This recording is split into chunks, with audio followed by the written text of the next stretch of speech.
Expedition x के इस episode में मुझे कुछ दिखा है वहाँ पेड़ के ऊपर। मैं और मेरी टीम विशाल विंग क्रीचर साइटिंग्स के बारे में इन्वेस्टिगेट करेंगे, जिसने अमेरिका के मिड वेस्ट में दहशत फैला दी है। हर कोई बता रहा है कि वो एक बड़े चमगादड़ जैसा है। मुझे ऐसा लगा जैसे मैं मरने वाली हूँ। चश्मदीदों के मुताबिक आप अकेले नहीं हैं जिसने अजीब क्रीचर्स देखे हैं। मॉथमैन वापस आ गया है।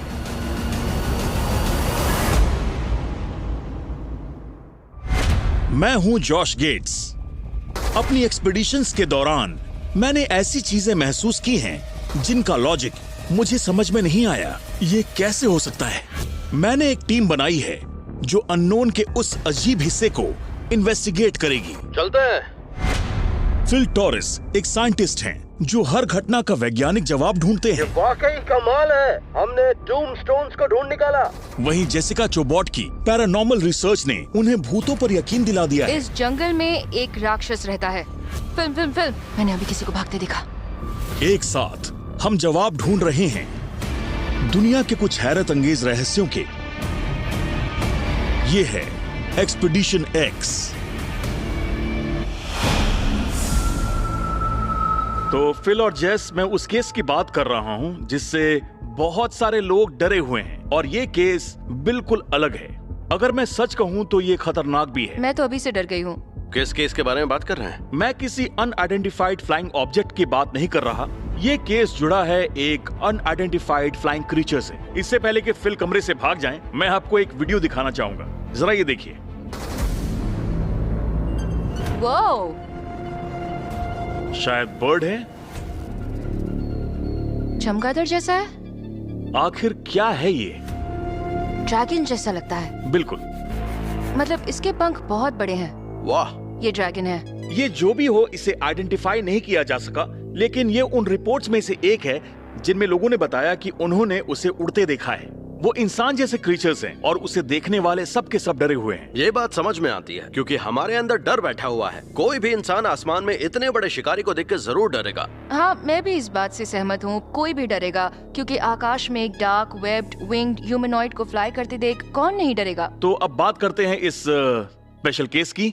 देश के दो अलग हिस्सों से लोग हाल ही में सिर्फ फ्लाइंग क्रीचर को देखने की बात नहीं कर रहे, बल्कि वो सबके सब बात कर रहे हैं अब तक के सबसे मशहूर फ्लाइंग क्रीचर की, और वो है मॉथमैन। यस, मैं जानती थी अब उसका नाम लेंगे। आप तो खुश हो आई गई। लव मॉथमैन। फिल, मुझे इस बारे में नहीं पता। मैं आपको भी बताऊंगा, आप भी जान जाएंगे। इस कहानी की शुरुआत हुई वेस्ट वर्जीनिया के पॉइंट प्लेजेंट में नवंबर 1966 में। दो यंग कपल्स घूमकर घर वापस आ रहे थे, तब उन्होंने शहर के बाहर देखा एक डरावने विंग्ड ह्यूमनॉइड क्रीचर को। उन्होंने बताया कि उसकी आंखें लाल थी और उसने उन पर ऊपर से हमला किया, और जब उन्होंने भागने की कोशिश की तो वो उनकी कार को स्क्रैच करने लगा। पॉइंट प्लेजेंट के आसपास अगले साल भी मॉथमैन को देखा गया। उसे सिल्वर ब्रिज पर भी देखा गया। 15 दिसंबर 1967 को ब्रिज टूट गया। इस हादसे में 46 लोगों की जान चली गई। कई लोग इसका इल्जाम लगाते हैं मॉथमैन पर। रिपोर्ट्स के मुताबिक उसे 1975 में ओहायो में देखा गया, 1981 में 2 बार पेंसिल्वेनिया में, 1986 में केंटकी में, और 1994 में 3 बार दोबारा वेस्ट वर्जीनिया में देखा गया। उसके बाद सब शांत हो गया, लेकिन अब लगभग 2 साल से शिकागो और पॉइंट प्लेजेंट के आसपास के इलाके में मॉथमैन को 87 बार देखा गया है, बल्कि सिर्फ पिछले 3 महीने में उसे लगभग 12 बार वहां देखा गया है। तो जेस, आप कुछ कहेंगी? He's back, baby. Yes! Mothman is back. वो वापस आ गया। मैं इसके लिए तैयार हूँ। जेस, मॉथमैन में इतना इंटरेस्ट क्यों है आपका? ये तब से है जब मैं बहुत छोटी थी। मैं रोज लाइब्रेरी जाती थी और वहाँ बैठकर वो सारी किताबें पढ़ती थी जो जुड़ी होती थी सुपरनैचुरल से, और शायद इसी वजह से मॉथमैन मुझे बहुत ज्यादा पसंद आने लगा। हालांकि वो मुझे बहुत डरावना लगा। उसकी चमकती लाल आंखें, वो टीनेजर्स को पकड़ने के लिए उनके पीछे भागता, और आज भी लोग उससे बहुत डरते हैं। उसका अच्छा। असर पूरे शहर में है और हर कोई कहता है कि उन्होंने कुछ अजीब देखा। अच्छा, तो आपको लगता है कि वो असली में है? हाँ, मुझे लगता है वो है। लेकिन फिल, मुझे लगता है कि आपको इस कहानी पर थोड़ा शक है। बल्कि मुझे भी लगता है कि इस कहानी को बनाया गया है, ये असली नहीं है। लेकिन ये बात भी सही है कि उसे बहुत बार देखा गया है। बहुत ज्यादा साइटिंग्स हुई हैं और मैं मानता हूँ कि उन लोगों ने जरूर कुछ देखा है, पर क्या देखा है, वो चीज है क्या? मतलब आजकल काफी ड्रोन्स भी उड़ते हैं और जहाज भी उड़ते हैं। बिल्कुल। लेकिन प्लेन्स और ड्रोन अपने विंग्स को नहीं फड़फड़ाते हाँ और ना ही उनकी आंखें लाल होती हैं। हाँ, ये बात तो सच है। जेस की बात में दम है। और पता है, ये एक बहुत बड़ा रहस्य है, लेकिन बहुत सारे लोगों ने जिन्होंने उस क्रीचर को देखा है वो झूठ बोल रहे हैं। क्या ये केस जुड़ा है अनआइडेंटिफाइड क्रीचर से? ये मिस आइडेंटिफिकेशन है? क्या ये हिस्टीरिया है? क्या ये फोकलोर है या इमेजिनेशन है? मैं चाहता हूँ कि आप इस सच का पता करें। मैं चाहता हूँ कि आप जाएं शिकागो, लेकिन आपकी शुरुआत होगी पॉइंट प्लेजेंट पे। आप वहाँ जाएंगे जहाँ मॉथमैन को पहली बार देखा गया, और शिकागो में हो रही साइटिंग से उसका कोई रिलेशन है या नहीं, ये पता लगाना है। समझ गए? समझ गए। प्लान पूरा तैयार है। हमारी टीम लगभग 870 किलोमीटर का सफर तय करके वेस्ट वर्जीनिया के पॉइंट प्लेजेंट के पास है। ये जगह मुझे बहुत पसंद आई। ये खूबसूरत तो है, लेकिन कुछ अलग है। मैं कुछ महसूस कर रही हूँ। मुझे लगता है कि मॉथमैन यहीं कहीं हो सकता है। सबसे पहले हम लोकल आई विटनेस जॉनी से मिलने जा रहे हैं और उन्हें यकीन है कि उन्होंने हाल ही में मॉथमैन को देखा। Hello Johnny. हेलो, कैसे हैं आप? ठीक हूँ, और आप? हेलो, मैं बिल्कुल ठीक हूँ। मैं भी ठीक हूँ। थैंक्स, आपने हमसे मिलने का वक्त निकाला। मैं आपकी कहानी सुनना चाहती हूँ। हमने शिकागो में कुछ लोगों से बात की और कुछ लोगों से यहाँ भी। उन सब की कहानियाँ तो एक जैसी हैं, लेकिन उन सब का अलग अलग नजरिया है कि वो था क्या। मैं आपकी बात सुनना चाहती हूँ। देखिए, सच कहूँ तो मैं श्योर नहीं हूँ कि मैंने क्या देखा था। मैं उन लोगों में से नहीं हूँ कि जो आधा अधूरा देखकर ये कह दें कि देखिए मैंने मॉथमैन देखा अगर था। आपसे सच कहूँ तो हर कोई यही कह रहा है। वहाँ उन्होंने कुछ देखा तो है, पर वो जानते नहीं है कि वो क्या था। और मॉथमैन की कहानी इस इलाके से शुरू हुई थी, तो इसलिए हमने सोचा पहले आपसे पूछें। हम अपनी तरफ से थोड़ी रिसर्च कर रहे हैं, इसलिए अगर आप हमसे अपना एक्सपीरियंस शेयर करेंगे तो हमें बहुत अच्छा लगेगा। तो बेसिकली मैं वहाँ फिशिंग कर रहा था उस कॉर्नर में। मैं अपनी चेयर पर बैठा था और मैं खामोशी से ब्रिज की तरफ देख रहा था। मेरे हाथ में फिशिंग रॉड थी। तभी मैंने देखा कि ब्रिज से कोई नीचे कूदा है। पहले मुझे लगा कि कहीं कोई सुइसाइड करने की कोशिश तो नहीं कर रहा, पर वो नीचे उड़ता हुआ ऊपर आया और दूर निकल गया। मैंने सोचा शायद कोई ईगल या हॉक होगी, पर जब वापस आकर मैंने अपने दोस्तों से इस बारे में बताया तो वो हैरान हो गए। मैं नहीं जानता था। उन्होंने मुझे बताया कि जिस ब्रिज की मैं बात कर रहा था वहाँ पर मॉथमैन को देखा गया है। ओरिजिनल ब्रिज जिससे आगे था, लेकिन पहली बार मॉथमैन को उसी ब्रिज पर देखा गया था। जहाँ तुम बैठे थे वहाँ से वो क्रीचर तुम्हें कितना बड़ा लगा? यकीन से तो नहीं कह सकता, लेकिन जब उसने अपने पंख फैलाए हुए थे तब मुझे लगता है वो 2.5 मीटर के आसपास चौड़ा होगा। क्या आपने कुछ नोटिस किया उसके नीचे से ऊपर आने पर? उसने विंग्स फ्लैपिंग की या वो किस डायरेक्शन में गया? वो ब्रिज से दूर गया और फिर शायद जंगलों की तरफ उड़कर चला गया, पर उस वक्त तक थोड़ा अंधेरा हो चुका था, इसलिए हो सकता है मैंने कुछ और देखा हो। इतना काफी है। थैंक यू, आपने हमें जानकारी दी। पॉइंट प्लेजेंट मॉथमैन मिथोलॉजी का सेंटर है। हर साल दुनिया भर से हजारों लोग मॉथमैन फेस्टिवल में हिस्सा लेने आते हैं। लोकल्स उस क्रीचर को अपने लिए खतरा मानते हैं, इसीलिए उन पर उसका जुनून सवार है। यकीन नहीं तो आप भी देख लीजिए। जेफ वॉम्सली एक रिसर्चर हैं जो कई दशक से मॉथमैन के बारे में सबूत जमा कर रहे हैं। इस म्यूजियम में ये शायद कुछ खास तरह की चीजें हैं। ये हैंड रिटन पुलिस रिपोर्ट्स हैं उन पहले 4 विटनेसेस की। जब उन्होंने उस क्रीचर को देखा तो वो सीधे पहुंच गए शेरिफ डिपार्टमेंट में। हम समझने की कोशिश कर रहे हैं पहले इंसिडेंट को और वो शिकागो के इंसिडेंट से कैसे कनेक्ट होता है। क्या आप हमें उस रात में वो इंसिडेंट के बारे में बता सकते हैं? हाँ, क्यों नहीं। 15 नवंबर 1966 को 2 यंग कपल्स कार से अपने घर वापस आ रहे थे। वो उस रोड पर ड्राइव कर रहे थे जो शहर के बाहरी हिस्से में वेस्ट वर्जीनिया ऑर्डिनेंस वर्क्स यानी TNT प्लांट के सदर्न बॉर्डर पर है।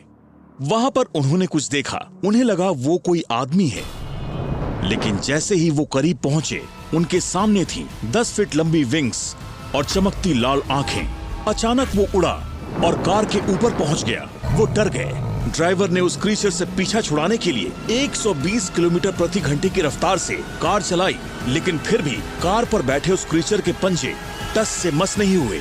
जब कार शहर के बॉर्डर पर पहुंची तो वो क्रीचर एक खेत में घुस गया। वो यहाँ पर पहली ऑफिशियल लोकल साइटिंग थी। शहर में पहुंचने के कुछ मिनट बाद तक वो बहुत डरे हुए थे। पुलिस को रिपोर्ट नहीं करना चाहते थे, लेकिन बाद में उन्होंने की। पुलिस ने उनसे अलग अलग कमरों में पूछताछ की थी? हाँ, की थी। ओके। मेरे पास 4 में से 3 की ओरिजिनल रिकॉर्डिंग्स यहाँ मौजूद हैं। मैंने देखा कि एक बड़े पक्षी जैसी कोई चीज मेरे कार के ऊपर बैठ गई। मैंने देखा कि वो इंसान नहीं था। वो किसी पक्षी की तरह दिख रहा था। उसकी बाजुओं की जगह पंख थे। उसका विंग स्पैन बहुत बड़ा था, लगभग 3 मीटर के आसपास होगा। मैं पैरालाइज्ड हो गई। मैंने सोचा आज मैं मरने वाली हूँ। पहले इंसिडेंट के बाद कितनी देर तक साइटिंग्स हुई और बताइए कि सिल्वर ब्रिज कब कोलैप्स हुआ? पहली ओरिजिनल साइटिंग के 13 महीने बाद अमेरिका के इतिहास में ये सबसे बड़ा ब्रिज इंसिडेंट था। 46 लोगों की जान चली गई। मैंने कुछ लोगों से बात की जो कहते हैं कि उन्होंने ब्रिज के ऊपर एक क्रीचर या एक पक्षी को बैठे देखा था। लंबे समय से अफवाह है कि सिल्वर ब्रिज के टूटने से 46 लोगों की मौत के हादसे से ठीक पहले मॉथमैन को ब्रिज के ऊपर बैठा देखा गया। इस इंसिडेंट ने मॉथमैन की बदनामी को और बढ़ा दिया। लोग उसे मनहूस मानते हैं। कहते हैं 1986 की चेरनोबिल दुर्घटना और 2009 में मैक्सिको में फैले स्वाइन फ्लू एपिडेमिक के दौरान भी वो सामने आया था और उसके पीछे कुछ और लोग भी आए। मैंने अक्सर सुना है कि जब भी मॉथमैन दिखता है तो ब्लैक ड्रेस पहने कुछ लोग वहाँ पहुँच जाते हैं। वो लोग आते हैं और हर घर में जाकर सवाल पूछते हैं। क्या आपने ऐसा कुछ देखा है? हाँ, ब्लैक ड्रेस पहने अचानक कुछ लोग उस जगह पर पहुंच गए और मेरी माँ ने अपनी आंखों से उन लोगों को देखा। पॉइंट प्लेजेंट के जिन निवासियों ने मॉथमैन को देखने का दावा किया था, उनके घर फेडरल एजेंट्स पहुंचे। कोई नहीं जानता कि एजेंट्स ने उनसे क्या कहा, लेकिन उसके बाद विटनेसेस ने कभी मॉथमैन के बारे में कोई बात नहीं की। अगर ये रिपोर्ट सच हैं, तो फेडरल एजेंट्स को वेस्ट वर्जीनिया के इस छोटे शहर में क्यों आना पड़ा? क्या वो टॉप सीक्रेट मिलिट्री प्रोजेक्ट को छिपाने की कोशिश कर रहे थे या फिर एक रियल क्रीचर की बात को दबाने की कोशिश? तो क्या ये पॉसिबल है कि हम वहाँ पर जाएं जहाँ से ये सब शुरू हुआ था? हाँ बिल्कुल, उस इलाके में कोई भी जा सकता है। जहाँ साइटिंग्स हुई वो अलग चीज है, लेकिन हम अपनी आंखों से मॉथमैन फिनोमेनन की ग्राउंड जीरो देखना चाहते हैं, मतलब former West Virginia Ordnance Works. तो ये वो इलाका है जहाँ पर बहुत बार मॉथमैन को देखा गया है। यहाँ पर हर जगह साइटिंग साइटिंग साइटिंग साइटिंग, मतलब इस पूरे इलाके में कई साइटिंग्स हुई हैं और मेरे ख्याल से ये जगह हमारी इन्वेस्टिगेशन के लिए बिल्कुल परफेक्ट है। बीते कई सालों में चश्मदीदों ने बताया कि उन्होंने विंग्ड ह्यूमन जैसे क्रीचर को इस इलाके से अंदर या बाहर जाते हुए देखा है और वैसी ही साइटिंग्स आज भी जारी हैं। रिटायर्ड एयरफोर्स वेटरन और military police officer Dave Spinks लगभग 2 दशक से इस केस को इन्वेस्टिगेट कर रहे हैं। इसके बारे में उनकी अपनी एक अलग थियरी है। ये एक वीरान शहर लगता है। ये वैसा ही है जैसा था। आप वेस्ट वर्जीनिया के पॉइंट प्लेजेंट शहर के पास बने वेस्ट वर्जीनिया ऑर्डिनेंस वर्क्स के सेंटर में खड़े हैं। तो ऑर्डिनेंस का मतलब है एक्सप्लोसिव्स। हाँ, एग्जैक्टली। पॉइंट प्लेजेंट शहर के बाहर का ये सुनसान और वीरान इलाका 8000 एकड़ में फैला हुआ है, जहां सेकेंड वर्ल्ड वॉर के दौरान टीएनटी को बनाकर 100 कंक्रीट बंकर्स में स्टोर किया जाता था। लेकिन कई दशकों से यह अफवाह है कि मिलिट्री जो बता रही थी उससे कुछ अलग ही यहाँ हो रहा था। यहाँ पर एटॉमिक बॉम्ब के लिए एक्सप्लोजिव्स तैयार किए जाते थे। वाओ!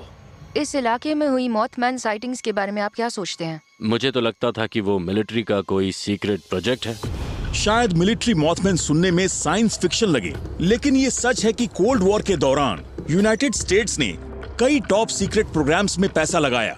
कुछ प्रोजेक्ट्स एनिमल से जुड़े थे। प्रोजेक्ट पिजन में बॉम्ब्स को पिजन्स के जरिए दुश्मन के इलाके में पहुंचाना था। प्रोजेक्ट अकूस्टिक किटी में कैट का इस्तेमाल रशिया की जासूसी में होना था। वहीं बैट बॉम्ब प्लान में बैट्स के जरिए एक्सप्लोसिव डिवाइसेस को दुश्मन के शहरों में पहुंचाना था। कई लोग मानते हैं कि मॉथमैन भी ऐसे ही टॉप सीक्रेट एक्सपेरिमेंट्स का बायोलॉजिकल प्रोडक्ट है। शायद ये जेनेटिकली मॉडिफाइड बर्ड या फिर इंसान है। ये बेतुकी कहानी हो सकती है, लेकिन इस बात से इनकार नहीं कर सकते कि लोगों ने इस क्रीचर को यहाँ देखा है। जरा इसे देखिए। डेव ने ऑर्डिनेंस वर्क्स के 1940 के साइट मैप ढूंढ निकाले हैं जो टॉप सीक्रेट था। यहाँ पर ये जमीन देखिए। ये 300 एकड़ की वॉर डिपार्टमेंट लैंड जो TNT एरिया से बिल्कुल अलग है। और मेरे कॉन्टैक्ट्स ने बताया है कि यहाँ पर पक्का कोई न कोई टॉप सीक्रेट काम चल रहा था। मतलब 8000 एकड़ के इलाके में ये 300 एकड़ वॉर डिपार्टमेंट का था और यहाँ पर कोई नहीं आ सकता था। No trespassing. एब्सोल्युटली। हो सकता है ओरिजिनल मॉथमैन साइटिंग्स के वक्त इस प्लांट में टॉप सीक्रेट मिलिट्री एक्टिविटीज चल रही हों। हम डेव के मैप को फॉलो करते हुए इस थ्योरी की सपोर्ट में कुछ सबूत इकट्ठे करने की कोशिश करेंगे, लेकिन वहाँ तक पहुँचने के लिए हमें इस टॉक्सिक रिवर में उतरना होगा जो इस बंद फैसिलिटी के चारों तरफ है, और इस मैनमेड बैरियर को शायद लोगों को दूर रखने के लिए बनाया गया था। क्या आप पहले कभी बोट को यहाँ लाए हैं?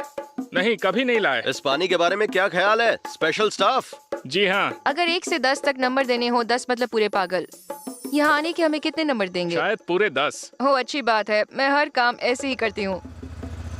अब हमारे लिए बोट को पानी के पास पहुँचाया जा रहा है। तैयार हो? हाँ। ओके, चलते हैं।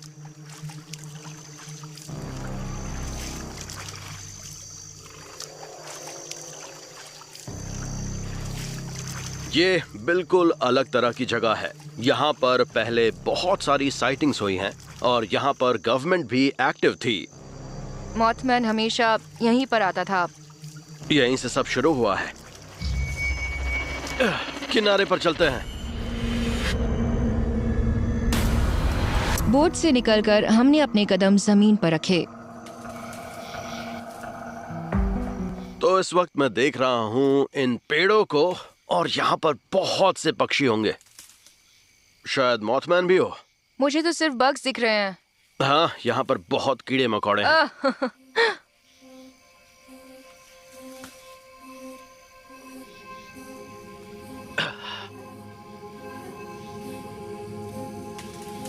हालांकि इनका साइज बहुत बड़ा है, पर देखना मुश्किल है। हाँ। क्योंकि ज्यादातर जमीन पर रेंग रहे हैं। जमीन पर भी रेंग रहे हैं और इनका रंग भी मिलता जुलता है।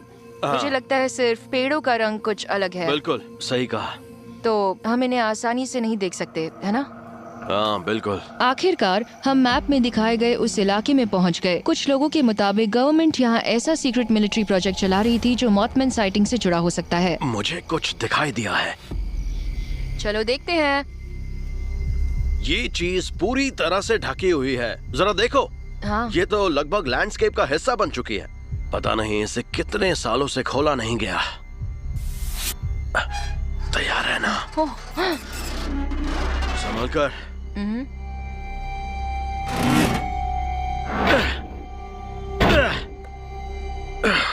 ठीक है, थोड़ी और ताकत लगानी पड़ेगी। हाँ। ओह गॉड, क्या है ये?